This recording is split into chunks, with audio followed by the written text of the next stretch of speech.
Dans un monde où le flux incessant d'informations et les sollicitations numériques fragmentent notre attention en mille éclats, la quête de la concentration profonde est devenue une véritable odyssée intérieure. Combien de fois avez-vous senti votre esprit divaguer, comme une feuille emportée par le vent, alors que vous tentiez de vous ancrer dans une tâche essentielle? Ce combat silencieux contre la dispersion n'est pas un signe de faiblesse, mais le reflet d'une dynamique psychique plus complexe, bien souvent mal comprise.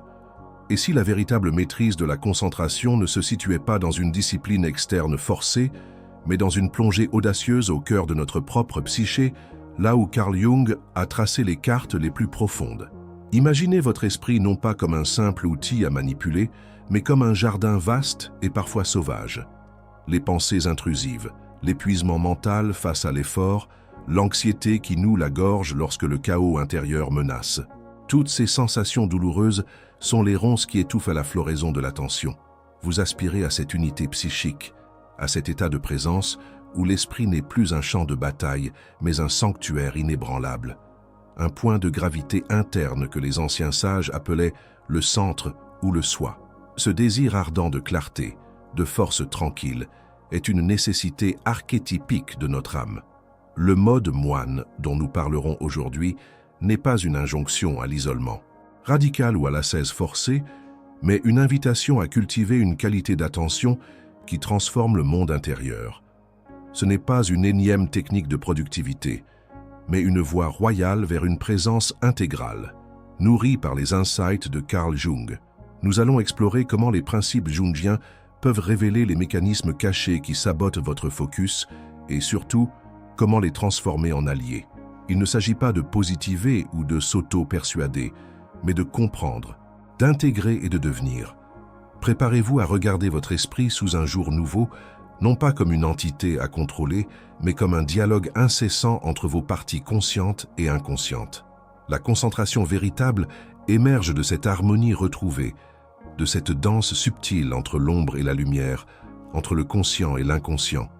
C'est une invitation à redevenir l'architecte de votre propre temple intérieur. Pourquoi nos meilleures intentions de concentration s'évaporent-elles souvent face à une irrésistible pulsion de divagation ou à des pensées parasites inattendues? Cette frustration est une expérience universelle, et Carl Jung nous offre une clé essentielle pour en comprendre la profondeur, l'ombre. L'ombre n'est pas une entité maléfique, mais la somme de toutes les qualités que nous avons refoulées ou niées en nous-mêmes, celles qui ne correspondent pas à l'image que nous voulons projeter au monde ou à nous-mêmes. Et ces parties ignorées ont une manière bien à elles de réclamer notre attention, souvent en sabotant notre focus. Imaginez l'esprit comme un vaste domaine. Vous avez consciemment décidé de cultiver un jardin splendide au centre, dédié à la tâche que vous souhaitez accomplir.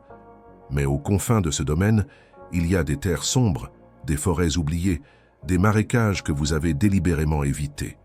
Ces territoires inexplorés, ces trous noirs psychiques, ne disparaissent pas, ils agissent en silence.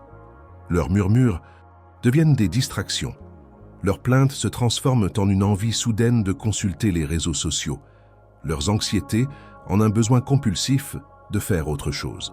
L'épuisement mental que vous ressentez en essayant de forcer la concentration est souvent l'énergie psychique gaspillée à maintenir ces ombres dans l'obscurité.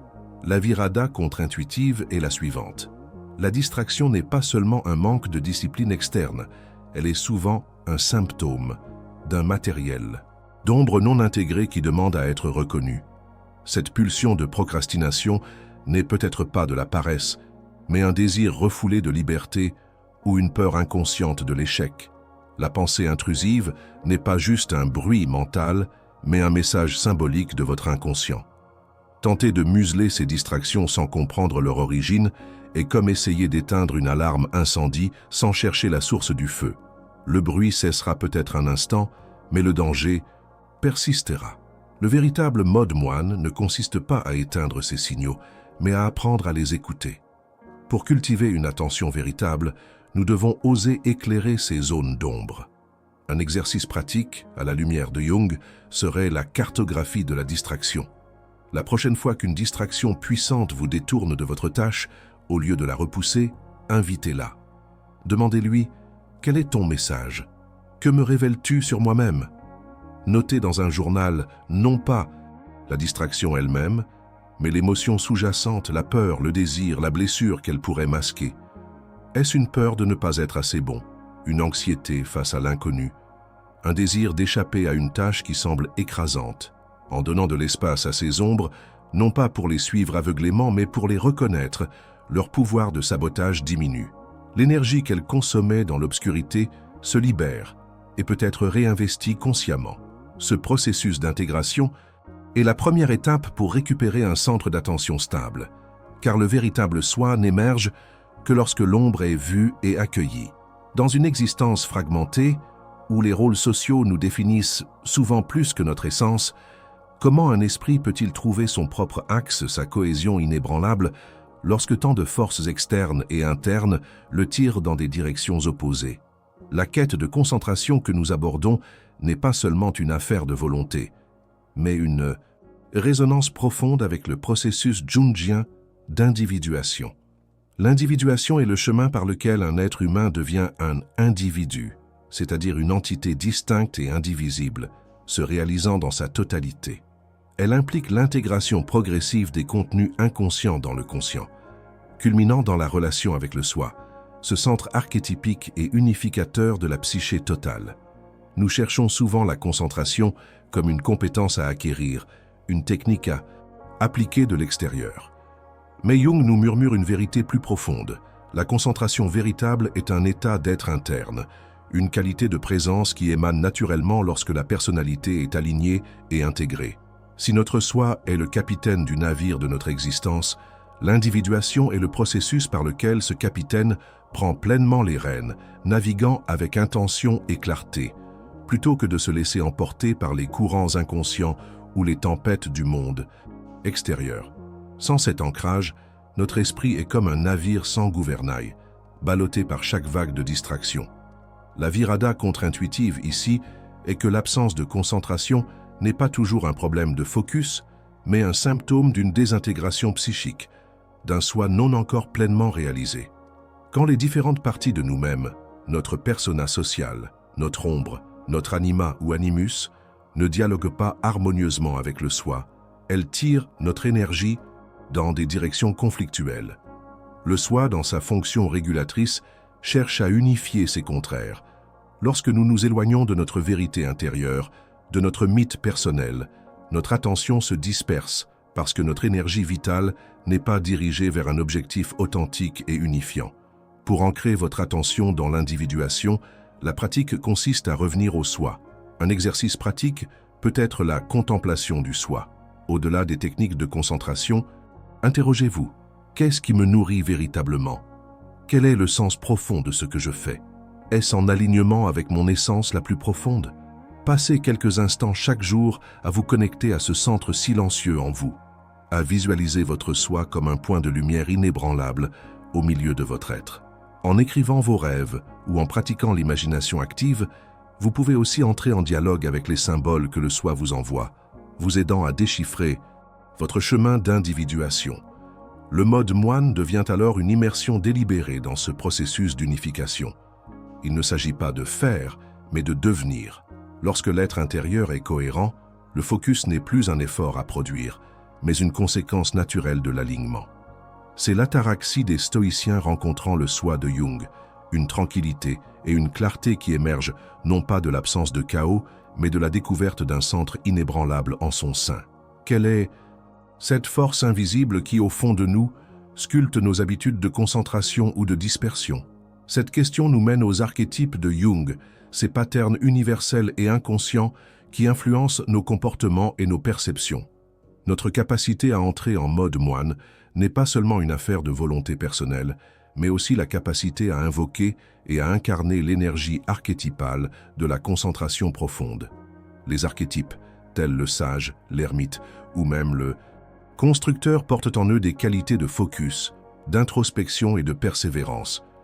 Nous pensons souvent aux rituels comme de simples habitudes ou des gestes répétitifs. Mais à la lumière jungienne, un rituel est bien plus. C'est un acte symbolique qui relie le conscient à l'inconscient collectif, qui permet d'invoquer une énergie archétypale particulière et de créer un espace sacré pour la psyché. L'échec à maintenir la concentration peut être vu comme un manque d'ancrage archétypal, une déconnexion avec les forces intérieures qui pourraient naturellement soutenir un état de présence. Si l'archétype du puer, l'éternel adolescent, ou du trickster, le farceur, domine, la discipline et la concentration seront des luttes constantes, car ces énergies sont intrinsèquement portées vers la nouveauté, l'expérimentation et parfois la dispersion. La virada contre-intuitive est la suivante. Nous ne nous contentons pas de faire de la concentration. Nous devenons un archétype de la concentration. Le mode moine est l'incarnation temporaire et consciente de l'archétype de l'ermite ou du sage qui se retire du tumulte extérieur pour trouver la sagesse et la clarté intérieure. Les rituels que nous mettons en place sont les passerelles qui nous permettent d'accéder à ces énergies primordiales et de les intégrer dans notre quotidien. Sans rituel conscient, notre esprit reste à la merci des archétypes inconscients et souvent dispersants qui dominent la culture moderne. Pour transformer votre concentration, la pratique consiste à créer des rituels d'invocation archétypale. Commencez par identifier l'archétype qui incarne le mieux la qualité de concentration que vous désirez. Est-ce le sage, patient et contemplatif? Le constructeur, méthodique et persévérant? L'alchimiste, transformant le chaos en ordre? Une fois identifié, créez un petit rituel symbolique qui signale à votre inconscient l'activation de cette énergie. Cela peut être aussi simple que de préparer votre espace de travail avec intention, allumer une bougie avant une tâche importante ou même porter un objet symbolique qui représente cet archétype pour vous. Par exemple, le matin, avant de commencer votre travail profond, vous pourriez vous accorder un rituel du silence de 5 minutes, une tasse de thé bu en pleine conscience, quelques respirations profondes, un bref moment où vous vous connectez à l'intention de l'archétype du sage en vous.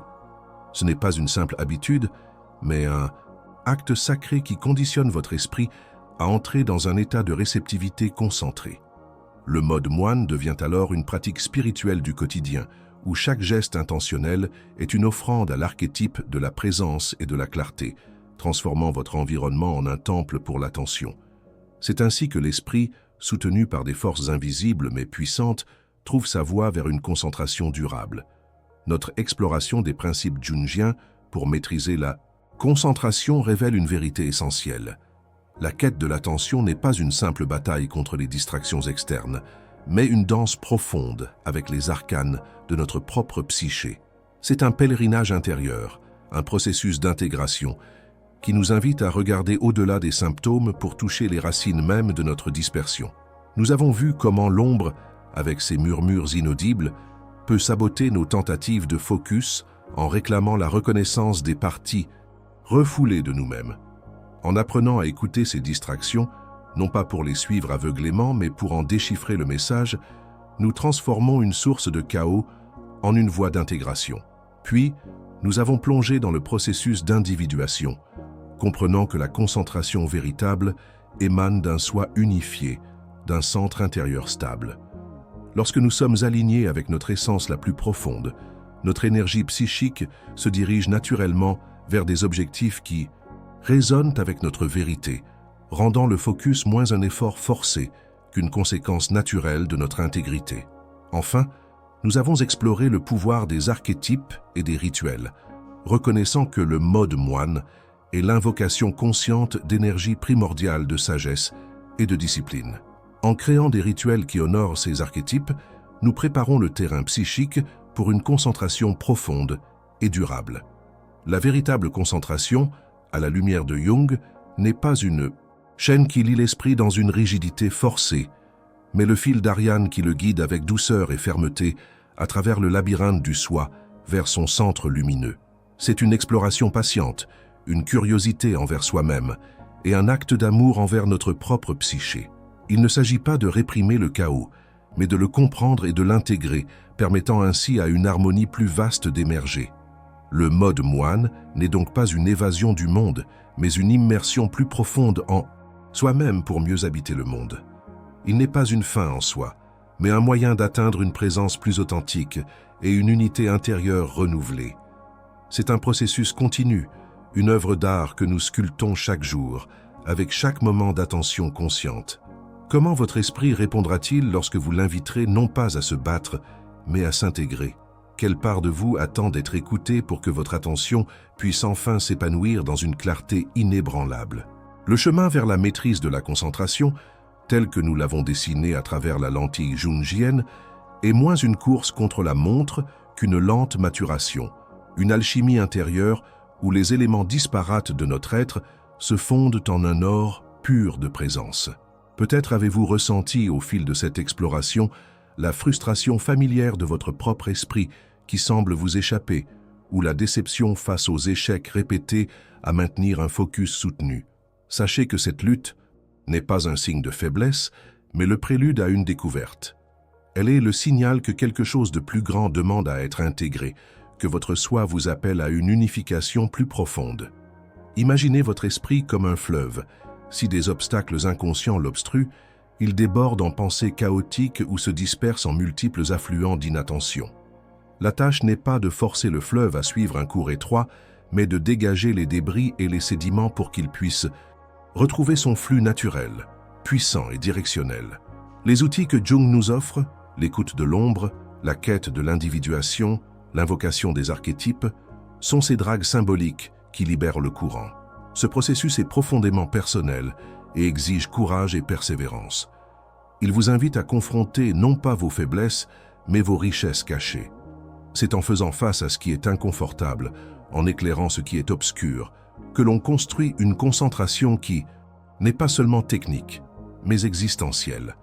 Ce mode moine devient alors une posture intérieure, une manière d'être au monde qui rayonne de clarté et d'intention, influençant non seulement vos tâches, mais aussi vos relations, vos décisions et votre sentiment de but.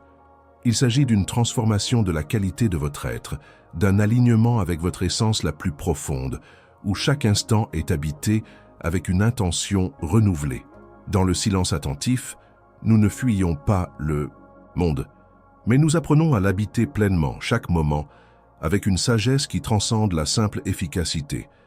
Si cette exploration des profondeurs jungiennes pour maîtriser votre concentration a résonné en vous, si vous sentez l'appel de cette quête d'unité intérieure et d'une présence plus authentique, nous vous invitons à prolonger cette réflexion. La véritable transformation commence par un acte d'engagement envers soi-même, par le courage de regarder en face ce qui est. Partagez dans les commentaires quelle est la plus grande distraction que votre ombre vous envoie et quel petit rituel de présence, inspiré par les archétypes, pourriez-vous instaurer dès aujourd'hui pour ancrer votre esprit et activer votre propre mode moine intérieur? Votre expérience enrichit notre communauté et éclaire le chemin pour d'autres. Rejoignez notre communauté de chercheurs de sens et d'explorateurs de l'âme en vous abonnant à Eva World. Ensemble, continuons à éclairer les chemins sinueux du moi et à cultiver une présence qui transforme non seulement nos tâches, mais aussi notre être tout entier.